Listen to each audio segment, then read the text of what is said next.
Shalom. First and foremost, I'd like to give all praises to Yahweh, Ba'ashem, Yahweh Shai, Ba'ashem Ha, Rekah Kodash, Ba'ma. Double honors to the apostles of Great Millstone and the elders. Double honors to my elder as well, Aharawan, Ben Yasha'Allah, the Lions Den Camp. And salutations to the fellow Akim, Abwafium, and children that believe in truth and in sincerity. It's your brother Atanyala back to you another lesson in Yaharatazah is edifying. This is a little news clip that I wanted to highlight. All right, fair use, as this is not for monetary gain. It's just for edification purposes. All right, and this is a known YouTuber by the name of Colin Noor. All right, somewhere along those lines, where he's somewhat of a Second Amendment. Which I believe the Second Amendment is the right to bear arms. All right, he's a enthusiast when it comes to that, but more so on the righteousness side of it, as far as the laws and doing it properly. As he had a news clipping for the police chief in Pittsburgh, and this is what he had to say, and it just brought scriptures to my mind. One being 2nd Ezra chapter 15, pretty much that whole chapter. All right, going into what the sedition among men, and that's ultimately what they want. All right, when it comes to prophecy, that's what we know to look for. All right, as what he says, the Hegelian dialect. All right, also things that brothers like myself and various other brothers have taught and continue to teach. All right, because we know that that's Esau's modus operandi. Right, his MO. He's a one-trick pony. All right, so he wants the order out of chaos, the Hegelian dialect.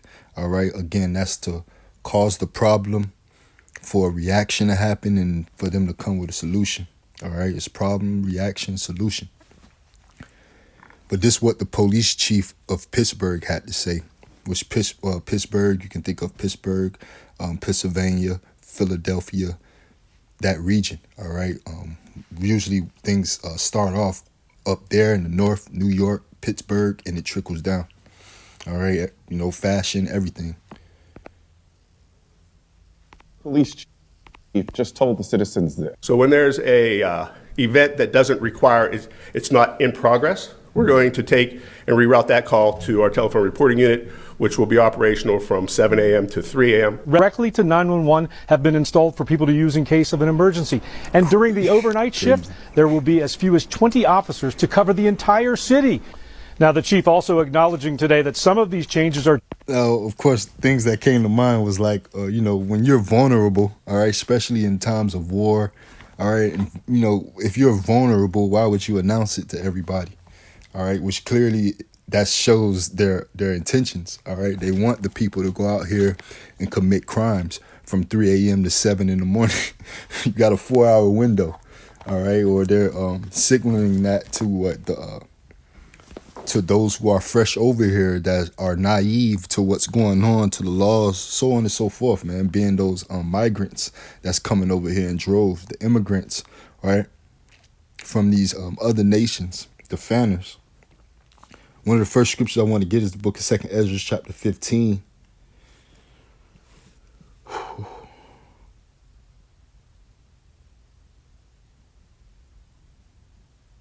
I mean, we can start at verse 1, but I get straight to the point and start at verse 14. Woe to the world and them that dwell therein, for the sword and their destruction draweth nigh. And one people shall stand up to fight against another. All right, and that's your civil war, your civil unrest. All right, the sword, their destruction, it draweth nigh the people. All right, the people that love this place, that love America, they're going to get caught up quickly. All right, when shit hit the fan. All right, and that's actually what they call it, SHTF, when shit hit the fan, when it comes to those who stockpiling and somewhat are aware, but they're aware on a carnal sense of the atmosphere and things, the change.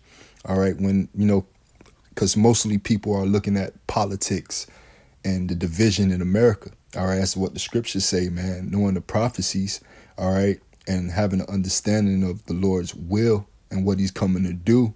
We know that what a kingdom divided in itself is not going to stand. All right, the brother mentioned yesterday in your Paul lesson. All right, the brother recall on how what we at the times of we at the feet of the statue. All right, of the dream that Nebuchadnezzar had. All right, those 10 toes. All right, being mixed with miry clay. All right, you can't do nothing without the feet. All right, it's gonna ultimately fall. So those who are caught up into this place, you're going to get caught up and be casualties to war if you hit the streets, all right, join the chaos, all right? You can very well be casualties to war, all right? Because what is the time of Jacob's trouble the Lord prophesied and forewarned us about, okay? It's a quick interjection. This is the book of Jeremiah, chapter 30 and verse 7.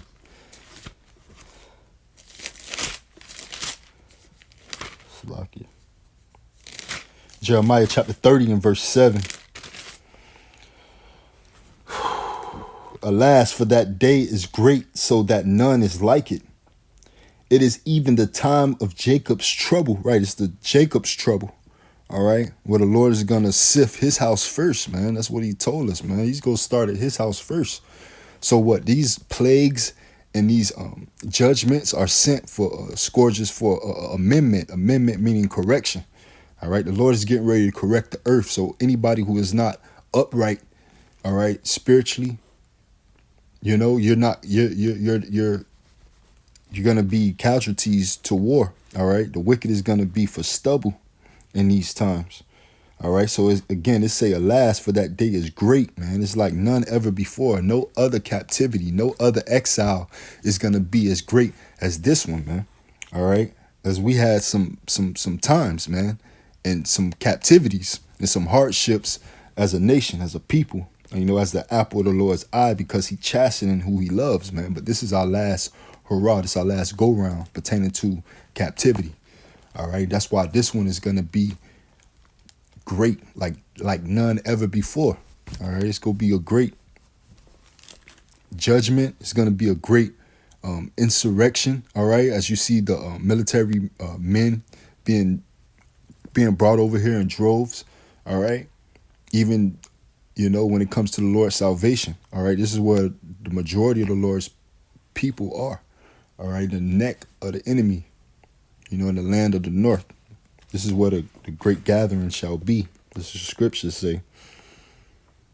So what is even the time of Jacob's trouble, man? It's gonna be trouble for Jake, especially for those who are not in the spirit of truth. All right, who is not in the sheepfold, men, woman, and child, but he shall be saved out of it, man. Now he represents the elect, man, the hopefully elect, the men, women, and children that's gonna be saved from the said perils, man. That small multitude, the 1/3 of the nation of Israel. All right. But when you line up Jeremiah chapter 30 and verse 7 with 2nd Ezra chapter 15, and it talks about woe to the world in verse 14. Woe to the world and them that dwell therein, for the sword and their destruction draweth nigh, and one people shall stand up to fight against another, and swords in their hands, man. All right. So again, the kingdom divided shall not stand. All right, we at the feet of it. We at the end of a thing, the end of an age, the end of a kingdom.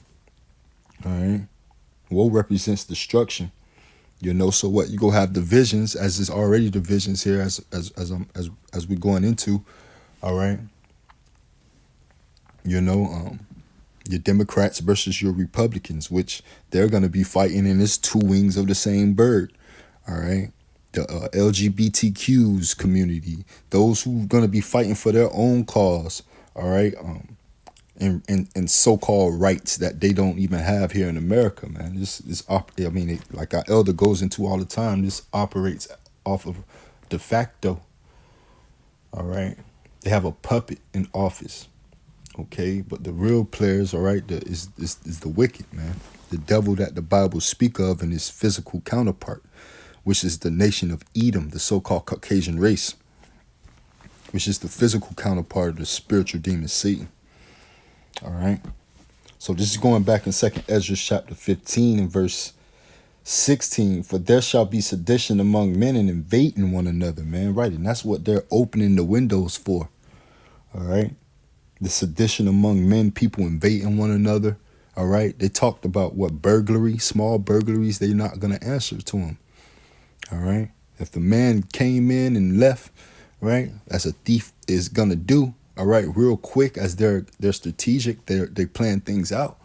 All right. Just as the Lord is going to enter in the house of this thief. All right. It's all going to be strategic. All right. They can go in and out into a person's home and be long and up the street gone. All right. And if it's not active with a robbery, when it's in progress, it's not really, you're not really getting a call of it being active unless you're like in a bank or something. You got like a red button, right? But pretty much, they open up the windows to go ahead and invade people. All right. Because even at the end of the little news clip, the guy calling New York went into how, he bit the bait, start going into the planning and around those times of how they started talking about defunding the police. All right. Which is all organized. Even if they are defunding them, it's strategically done. It's being done on purpose. All right.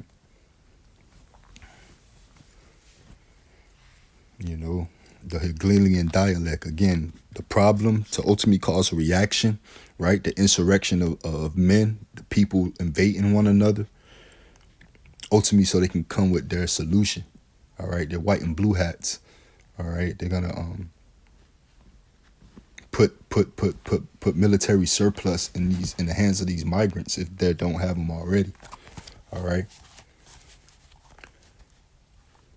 But it's back in 2 Ezra chapter 15, verse 16. For there shall be sedition among men and invading one another. Right, we got that point. They shall not regard their kings nor princes, and the course of their actions shall stand in their power, man. They're not going to give a damn who your politicians are, who the president is, who the judge, who the police officers, your kings and princes, your rulers. All right, those who the policy upholders like the police, right? They're not going to regard that. All right, they see that they're being vulnerable, just as these other heathen nations are seeing the vulnerability of America, having unwalled villages, not fully protected,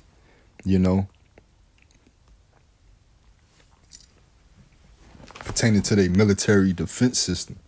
All right, their missiles. Okay, it's the same thing in a lesser pertaining to in America. The Lord is doing a wonderful work. All right. And you can see it. But I want to read at least to the 18 because it speaks on Esau's pride, because he's doing this on purpose, a Hegelian dialect causing problem, a reaction, all right, to cause a reaction, ultimately come with a solution to more so put a stronghold and more of a bondage on the people, all right, on the whole world, all right. But the Lord is not going to allow him to even do that. All right. So verse 17, a man shall desire to go in a city and shall not be able, man. Let's go get that bad. All right. You're going to have checkpoints probably around the 10 common markets. The 10 FEMA zones. You might have checkpoints. You can't enter and go to the neighboring city next to you. All right. You have things like Rex 84 to where they have executive orders to come and take your car, come and take your house, come and take your crop if you're growing anything out there in your backyard. All right. And there's other executive orders and things that's being pushed today. All right. Just yesterday they had a ban on TikTok. Well, they pushing for it. Verse 18, for because of their pride, the city shall be troubled. The houses shall be destroyed and men shall be afraid, man, right? Because of their pride, man. And that's a major point right there as well. Of them trying to not leave not one gleaning grape. The people are already in slavery, all right, through the central banking system, through social security cards and birth certificates, but they want to tie the straw man to the buyer. All right, this devil is not he's not satisfied, right? So because of that pride, his city's troubled, all right? Because just as he tried to force feed and issue that wine to the Lord's people, the apple of the Lord's eye, all right, he issued it out to the other heathen nations, man. And now they're foolish, they're mad. And it's ultimately coming to bite Esau, man. Coming back to hunt him. All right. Judgment.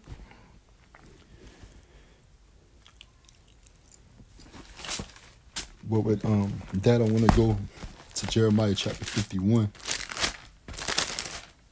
and get a point. As my elder did your pot lesson, all right, on the Lions Den main page. And he went into Jeremiah 51 as well, more in depth to against him that bendeth the bow, right? But I'm going to just get the first 2 verses. And it says, thus saith the Lord, behold, I will raise up against Babylon and against them that dwell in the midst of them that rise up against me a destroying wind, right? And we know that this is Babylon the Great, all right? This is all those captivities bottled up in one. This is a resemblance of Babylon as well, all right? As what you have the Tower of Babel, you know, them trying to Salakia. But this is the Babylon as well, all right? So it's what the Lord is preparing a destroying wind, all right? The destroying wind is those missiles, as the scriptures speak on how the Lord is going to sweep this place like a besom of destruction, roughly paraphrasing. All right, our elder even expounding upon how it's like raking. You know, he's gonna rake. You know, like you raking leaves from amongst the earthly green. You know, it's the changing of seasons, man. The changing of the guards. 2nd Ezra chapter 6 and verse 8, as the eldest was supposed to serve the young. All right, but what the young came out holding on to the elder's heel because it was symbolic. All right, Jacob came on holding on to Esau's heel. All right, as is written in 2nd Ezra chapter 6 and verse 8, because it was symbolic of what the transitioning that's going to happen at the latter end. All right, and we're at that latter end. Again, we're at the end of a thing. But it's back in Jeremiah chapter 51, verse 2. And will send unto Babylon fanners that shall fan her and shall empty her land. Right, and we go into that term fanners, it mean like foreigners. All right. That ultimately is going to fan her, you know, empty her, you know, empty her land. For in the day of trouble, they shall be against her round about, man. Because in the day of trouble, you're going to be surrounded, man. You know, by those missiles. Everybody going to have a missile pointed at this place, you know. What it's done to the Lord's people, to the apple of the Lord's eye. All right. And that's why you have military age men coming over here in droves.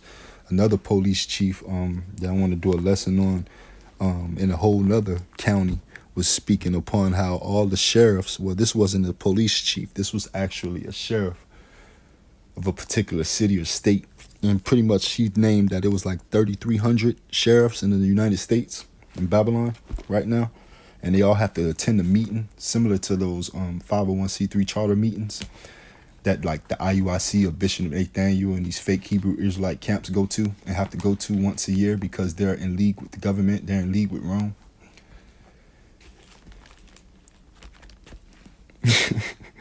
You know, I mean, it's the same thing, you know.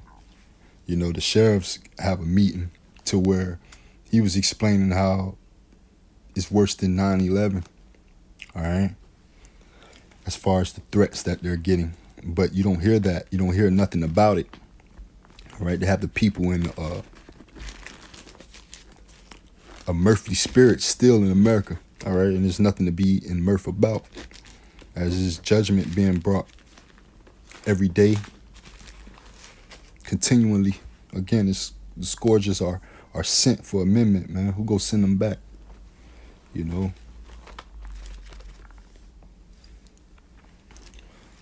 But that's the point there in Jeremiah 51 and verse 2. The Lord is going to send Babylon fanners, all right, foreigners that's going to fan her and empty her land, man. And that's exactly what they're getting ready to do. All right, that's just, you know, all by design, the Hegelian dialect. You know, I remember the times when the Planinic was going on. They had the guy George Soros. He uses his money, his billions, if not trillions of dollars, to overthrow countries, all right, smaller countries. And George Soros was rumored to be a BLM, the Black Lives Matter. He's rumored to start that, all right. And you saw how that caused chaos in America. They can do it when they want to, all right, because they have somewhat of the minds of the people, all right. The Lord has set the world in these people's hearts, man. All right, there's only a seldom few that's going to make it out of this destruction and lamentations, mournings, and woes, and it's going to start with the nation of Israel. You have to be of the nation of Israel, being the point, all right, of so-called Negro, Latino, Native American, or Seminole Indian, all right, or those of the speckled bird who may think or look like, have been raised up like the other nations, all right, but their spirit bear witness to this truth. Their spirit is vexed with this place, all right. They somewhat went up under the curses, all right, dealt with the curses, Due to staffing shortages. So the staffing shortages, cell phones is going to be directed to a computer, basically, like calling an establishment or a company, and you get an automated voice system. The police finna start operating like that. Yeah, America got a problem. All right, we at the end of a thing. Shalom, Hapathan, DTA, into the next one. All right, again, the order out of chaos, the Hegelian dialect. They want to cause the problem for a reaction to happen so they can come with the solution. All right, their new world order.